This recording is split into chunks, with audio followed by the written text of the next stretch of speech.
not far from Moscow, by his faithful friend Joseph Stalin.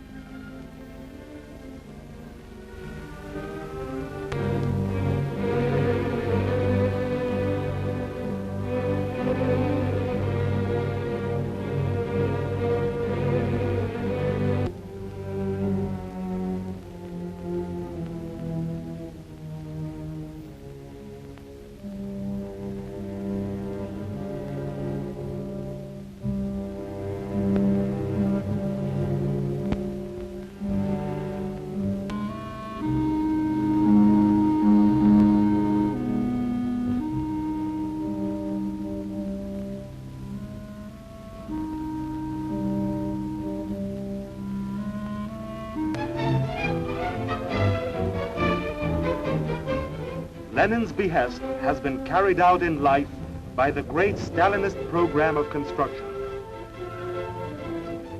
These were the beginnings.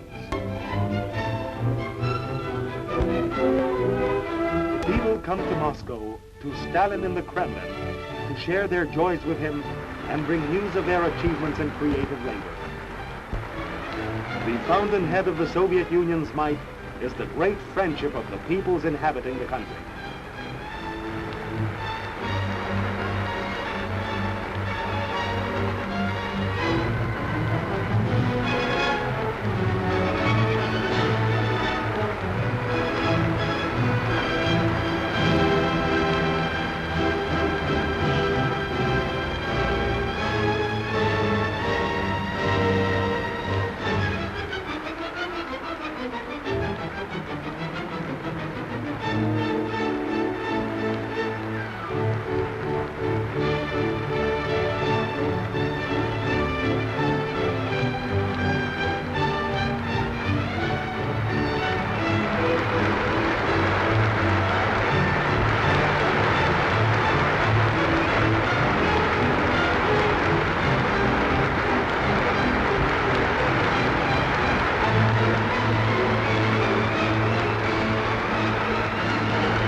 Kremlin, the envoys of the Soviet people manage affairs of state on the basis of the most democratic constitution.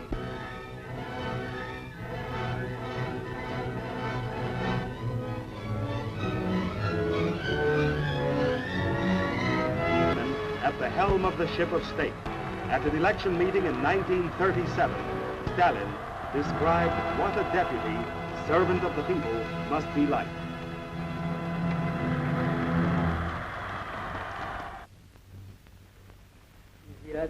Народ должен требовать от своих депутатов, чтобы они оставались на высоте своих задач. Чтобы они в своей работе не спускались до уровня политических обывателей. Чтобы они оставались на посту политических деятелей ленинского типа. The electors, the people, must demand that their deputies should remain equal to their tasks, that in their work they should not sink to the level of political Philistines, that in their posts they should remain political figures of the Lenin type, that as public figures they should be as clear and definite as Lenin was.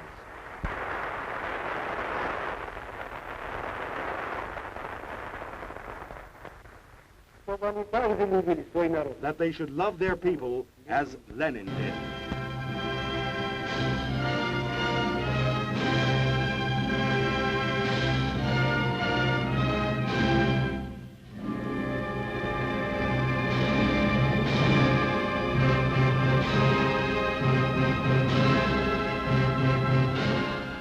This is how we knew him, this is how we remember him, and this is the way he will live down the ages.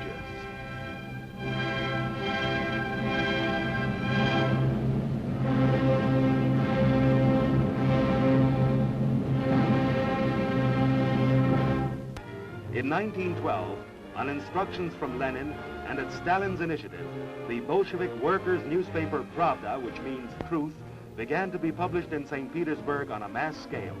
The paper was guided by Stalin and Molotov. Pravda's appearance came at a time of a fresh revolutionary upsurge in the country. The Lena shooting was the cause of the revolutionary mood of the masses turning into a revolutionary upsurge of the masses, Lenin said at the time. Lenin wrote for the Pravda almost every day. Because of the persecution by the Tsarist government, the Pravda had to change its name frequently. But to the workers, it always remained Pravda, the truth. After the Prague conference of the party, Lenin settled in Krakow in order to be closer to Russia. In February 1917, Lenin's brilliant prophecy came true. The front of imperialism was first broken through in Russia. The empire of the Romanovs tottered and crashed.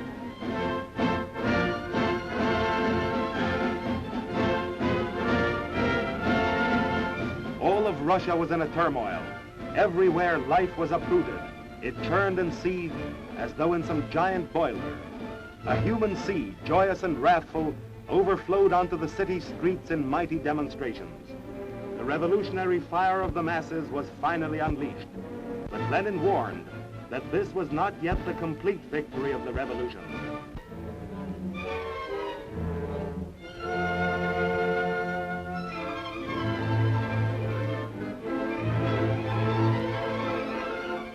Stalin left to meet Lenin. Their first talk took place in a railway coach. Straight from the train, Lenin went out to the people massed on the square.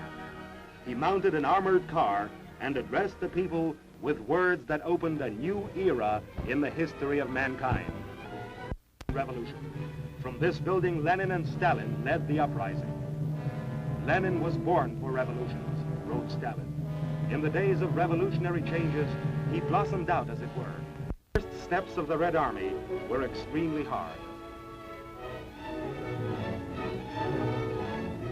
There was a shortage of everything: arms, equipment, and commanders. And so commanders were advanced from the ranks of the people. This was truly a...